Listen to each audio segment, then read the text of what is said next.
Xin chào tất cả các bạn. Hôm nay tôi làm cái video này về chủ đề là chia sẻ những cái kiến thức của mình trong chốt sale để chia sẻ đến cho mọi người. Tất nhiên là tôi biết và có rất nhiều người nói với tôi là trong cái ngành này thì có rất là nhiều các cái vị tuyển bối, các vị cạo cội trong cái ngành này đã từng ngồi lại và chia sẻ cho mọi người rồi. Và những cái kiến thức này thì cũng không phải là do tôi tự nghĩ ra mà là do tôi tổng hợp được những cái kỹ năng hay cũng như là những cái chia sẻ của mình, những cái kinh nghiệm thực chiến của mình trong thời gian mà tôi làm sale. Và hôm nay tôi ngồi đây để chia sẻ đến cho mọi người. Thì nếu bạn là một người đã giỏi trong kinh doanh, bạn giỏi trong bán hàng rồi thì có thể bạn sẽ lướt qua video này mà không cần phải suy nghĩ đâu ạ. Tại vì bản thân tôi cũng chưa giỏi, hôm nay tôi ngồi đây để chia sẻ cho những người mới. Những người mới chốt sale, những người mới trong lĩnh vực bán hàng có thể nắm được những cái kỹ năng cơ bản nhất cũng như là 8 cái điều cần thiết nhất trong bán hàng. Và đấy là gì thì chúng ta cùng nhau đi tìm hiểu sâu nhé. Điều đầu tiên tôi muốn chia sẻ đối với các bạn đó là kỹ năng lắng nghe. Tại sao mà chúng ta có hai tai nhưng mà chúng ta chỉ có một cái miệng thôi? Hãy học cách lắng nghe khách hàng nhiều hơn, nói ít đi. Và khi bạn lắng nghe được khách hàng thì bạn sẽ biết được là khách hàng họ đang cần gì. Và khi bán hàng là gì? Bán hàng là đem đến những sản phẩm của mình và giải quyết nỗi đau cũng như là đem đến những lợi ích từ sản phẩm của mình đến cho khách hàng. Vậy thì bạn hãy học cách lắng nghe khách hàng nhiều hơn để biết được khách hàng đang cần gì. Giải quyết nỗi đau cho khách hàng thì khi đấy bạn sẽ bán được nhiều hàng hơn. Kỹ năng tiếp theo mà tôi nhắc đến ở đây đó là kỹ năng kết nối. Bạn phải là một người kết nối được khách hàng. Khi họ nói nhanh, tức là họ đang vội, bạn có thể nói nhanh theo nhịp điệu nhanh của khách hàng. Và khi bạn gặp một người nói chậm thì là gì ạ? Tức là họ đang băn khoăn về sản phẩm của bạn, không biết được sản phẩm của bạn mang lại lợi ích gì cho họ. Và sản phẩm của bạn có tốt hay không? Mua về dùng một thời gian liệu nó có hư hỏng hay không? Đúng không ạ? Thì bạn hãy từ từ thôi, chăm sóc khách hàng kỹ vào để biết được họ đang cần gì. Chăm sóc họ, giải quyết nỗi đau cho họ. Đây tôi lấy ví dụ như bản thân tôi cũng là một người bán hàng. Và khi khách hàng vào thì điều đầu tiên tôi làm là gì ạ? Tôi chào khách. Sau khi tôi chào xong ấy thì tôi sẽ ra trang cá nhân của họ để xem là khách hàng này là nam hay là nữ, họ có sở thích như thế nào. Ví dụ một người thích nuôi chó, tôi có thể tư vấn hàng sau và tôi tâm sự với họ về chó đã. Để làm gì ạ? Để mình có thời gian hơn, và khi mà mình tạo được ấn tượng đối với khách, tức là mình có điểm chung với họ rồi, tôi sẽ tìm hiểu những cái gì đó về chó để ngồi nói chuyện với họ. Sau khi đấy họ thấy mình có nét tương đồng đối với họ ấy, thì sẽ rất dễ là ngồi nói chuyện với nhau và tư vấn và bán hàng luôn. Được chưa? Và cái kỹ năng thứ ba mà tôi muốn chia sẻ đến với mọi người hôm nay ấy, đỉnh cao của việc bán hàng không phải là cố bán sản phẩm của mình có, mà hãy bán sản phẩm gì đó mà khách hàng cần. Đừng cố bán sản phẩm.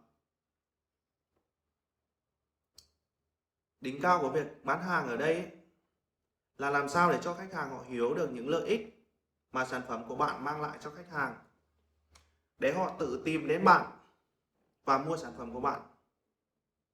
Đúng không ạ?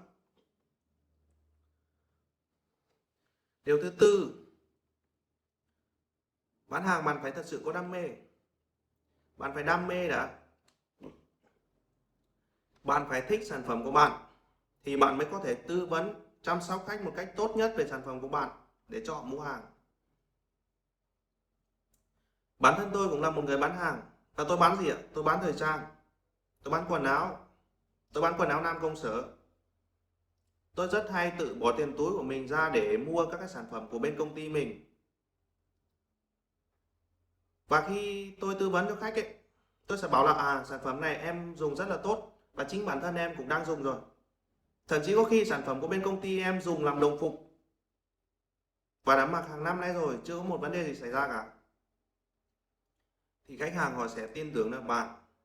Họ sẽ biết được, họ sẽ hiểu được, họ sẽ biết được là bạn đang đưa lợi ích của sản phẩm của bạn đến cho họ, chứ không phải là bạn bán sản phẩm của bạn. Bạn hiểu ý tôi chưa? Ở đây tôi muốn chia sẻ với mọi người một cái câu chuyện. Chắc các bạn biết thương hiệu Apple chưa? Apple là một thương hiệu rất là nổi tiếng. Và khi mà các cổ đông thúc ép Tim Cook tăng lợi nhuận cho công ty lên, ông ấy đã đáp rằng tôi không quan tâm đến ROI.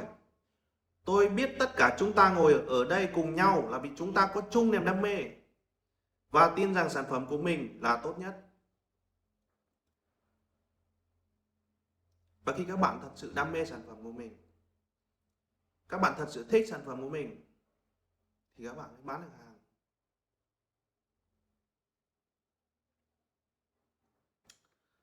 Và cái điều tiếp theo cũng là điều thứ 5 mà tôi muốn chia sẻ đối với mọi người, đó là đức tính lạc quan và không bao giờ bị sợ bị từ chối cả. Có rất nhiều người bán hàng giỏi ấy, họ đã vẽ ra một tương lai rất là tươi sáng. Để làm gì ạ? Để tạo cái động lực cho họ phấn đấu. Và họ sẽ nghĩ là tương lai của mình ở đấy, mình phải làm sao để đạt được cái tương lai đấy. Và khi suy nghĩ sẽ tạo lời nói nó sẽ tạo hành động. Và khi bạn bắt tay vào hành động ấy, thì bạn mới có thành công. Bạn không làm gì mà bạn đợi thành công, có không ạ? Không, đúng không ạ? Không sợ bị từ chối. Và tôi từng xem một video của thầy Phạm Thành Long. Đó là câu chuyện về 100 cái nhà. Khi mà ông đi bán sản phẩm lần đầu tiên ấy, ông đã bị từ chối đến 99 nhà rồi. Nhưng sao ạ? Nhưng đến nhà thứ 100 lại đồng ý chia sẻ, mua, chi trả rất là nhiều tiền cho cái sản phẩm của ông ấy. Vậy thì câu chuyện đặt ra ở đây là gì ạ? Nếu tôi đặt giả sử nếu như bạn bán sản phẩm của bạn là $1, mỗi nhà trong 100 nhà mua cho bạn là một sản phẩm, thì bạn sẽ có $100. Nhưng khi bạn đi bán hàng, 99 nhà từ chối rồi. Đây là câu chuyện của thầy Phạm Thành Long. 99 nhà từ chối rồi, tức là bạn chưa được đồng nào. Nhưng đến nhà thứ 100, họ đồng ý chi trả cho bạn 100 hoặc $200 cho sản phẩm của bạn.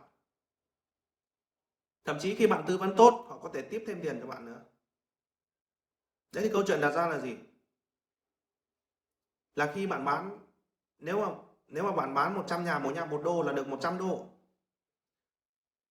Nhưng 99 nhà từ chối rồi, đến nhà thứ 100, họ đồng ý chi trả $100, bạn vẫn được $100 như số tiền trung bình của 100 nhà. Thậm chí bạn có thể tiền tiếp, hoặc là có khi họ đồng ý chi trả cho bạn $200 là bạn đã có lãi hơn rồi. Đúng không ạ? Và để làm được điều đó ấy, thì một người chốt sale phải có một cái kỹ năng, đó là kỹ năng thuyết phục. Và tôi đã từng đọc một cái câu chuyện để làm động lực ấy, câu chuyện động lực sống ở trên mạng, tôi cũng không nhớ nguồn nó ở đâu nữa. Nhưng mà tức là có một cái cậu bé kia, vào một hôm mùa đông, bạn đi qua chợ thì có một người bán kem. Thì bạn ấy rất là thích ăn cái que kem ấy. Tôi cũng không nhớ bạn ấy làm cách gì, nhưng khi bạn ấy đã rất là đam mê và rất là thích cái sản phẩm đấy rồi, cũng như câu chuyện đam mê mà tôi đã nói ở trên, đúng không ạ? Bạn ấy đã thuyết phục bố mẹ làm sao để mua cho bạn ấy que kem ấy. Và bạn ấy đã làm được. Bố mẹ đã mua que kem đấy cho bạn ấy. Thế thì câu chuyện ở đây là gì? Câu chuyện ở đây là bạn phải biết cách thuyết phục khách hàng. Vì khi bạn bán một chai nước ở trong một thủ đô xinh đẹp thì chả có ai mua chai nước đấy đâu ạ. Nhưng khi bạn bán chai nước đấy ở sa mạc Sahara thì lại là một câu chuyện hoàn toàn khác. Rất là nhiều người muốn mua sản phẩm đấy, rất là người thậm chí còn phải xếp hàng để mua chai nước đấy của bạn. Vậy thì thuyết phục làm sao để cho khách hàng họ mua sản phẩm của bạn, đấy là một kỹ năng. Và bán hàng là một nghệ thuật, cũng như là người bán hàng, những bạn sale ấy là một nghệ sĩ, thậm chí có khi còn hơn thế nữa cơ ạ. Và ở thời buổi bây giờ thì bán hàng rất là bán hàng là một cái nghề gì đấy mà nó đang rất là được ưa chuộng và thông dụng. Các cụ ngày xưa đã từng nói là gì ạ? Phi thương bất phú, đúng không ạ? Và trong bán hàng, trong bất kỳ một công ty bán hàng nào đều có một đội ngũ chốt sale, một đội ngũ tư vấn và chăm sóc khách hàng, và đó là điều không thể thiếu khi bán hàng được, đúng không ạ? Tại vì sao mà hôm nay tôi lại ngồi đây để chia sẻ cho mọi người những cái kiến thức về chốt sale? Tại vì tôi biết là có rất nhiều những người mới mà họ đang đi tìm những cái kỹ năng như vậy mà có thể là họ chưa tìm được. Nên hôm nay tôi ngồi đây để tôi chia sẻ cho những người mới, và cũng như đầu video tôi đã từng nói, đúng không ạ? Nếu bạn là một người giỏi trong bán hàng, giỏi trong kinh doanh, bán được rất nhiều hàng, doanh thu cao rồi, bạn có thể lướt qua video này mà không cần suy nghĩ, đúng không ạ? Tại vì khi bán hàng ấy, một cái điều cuối cùng mà tôi muốn chia sẻ đối với mọi người ngày hôm nay ấy, là khi khách hàng mua sản phẩm của bạn thì trước tiên họ đã mua bạn trước rồi. Tại vì sao ạ? Tại vì họ mua bạn để tư vấn cái sản phẩm của bạn đến cho họ. Và khi bạn không tạo được ấn tượng đối với khách hàng ấy, thì khách hàng họ sẽ có thể đi chỗ khác, họ có thể tìm người khác. Và khách hàng là người trả tiền cho bạn chứ không phải công ty. Và hãy luôn tôn trọng khách hàng. Khi bạn tôn trọng khách hàng mua sản phẩm của bạn thì bạn mới có tiền, đúng không ạ? Và chính khách hàng là người trả tiền cho bạn chứ không phải ông chủ. Vậy nên hãy làm sao để chăm sóc khách một cách tốt nhất, bán được nhiều hàng và có doanh thu cao.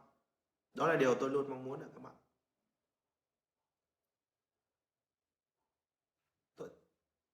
Nếu các bạn thấy hay, hãy cho tôi xin một like, một subscribe và đặt chuông thông báo để xem những mẹo hay trong bán hàng mà sắp tới tôi sẽ làm về những cái chủ đề khác. Nếu các bạn muốn tôi làm về chủ đề gì có thể comment ở phía dưới, tôi sẽ giải đáp giúp cho bạn. Xin chào các bạn và chúc các bạn luôn luôn thành công.